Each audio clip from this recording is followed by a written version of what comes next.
Sa panahon ngayon, mas magandang malakas ang immune system. Okay? Ito yung mga pagkain na napakataas ng maitutulong to boost your immune system. Araw-araw naman talaga tayo kumakain eh. Bibigyan ko lang kayo ng guidelines.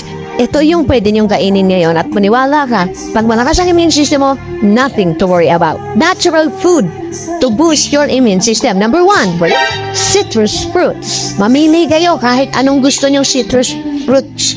Basta once or 2 fruit a day na citrus araw-araw.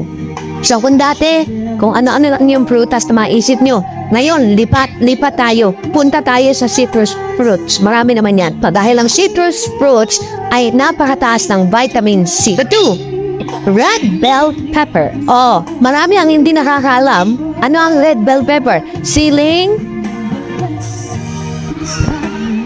Pare? Pare? Oo. Yan yung red bell pepper. Yan yung kulay pula. May green din yan eh.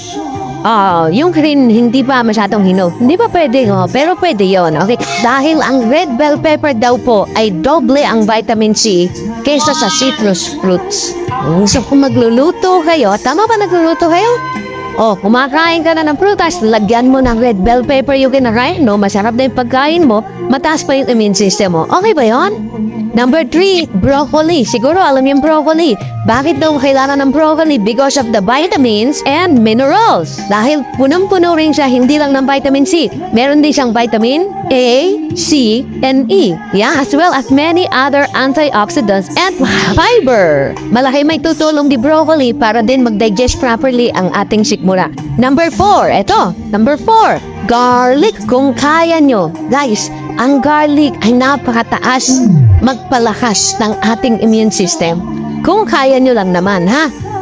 Alam niyo yung bawang, kumuha yun ng isa o dalawa, buti, dalawa, hiwain nyo na maliliit, ilagay nyo sa kutsara, lagyan ng konting tubig at inumin.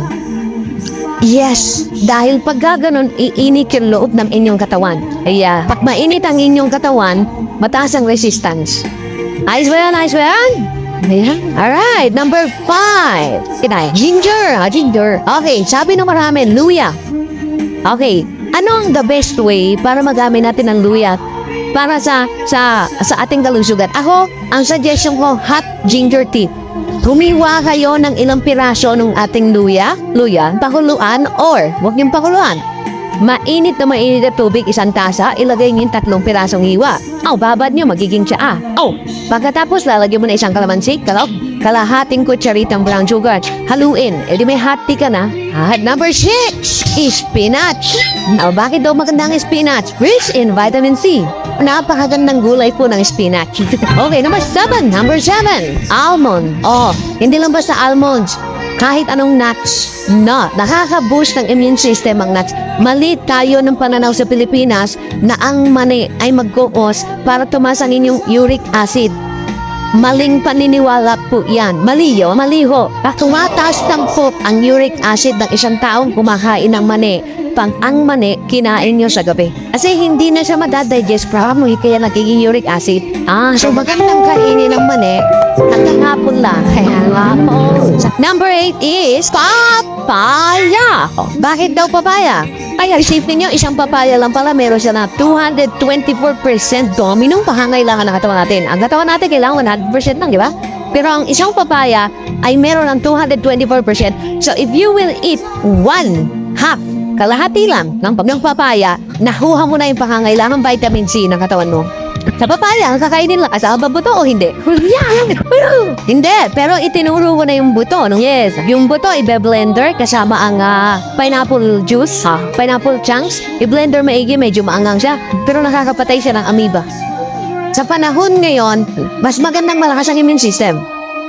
Okay, ito yung mga pagkain na napakataas ng maitutulong to boost your immune system.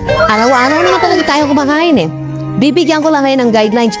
Ito yung pwede niyong kainin ngayon at maniwala ka, pag malakas ang immune system mo, nothing to worry about. Natural food to boost your immune system. Number 1, citrus fruit.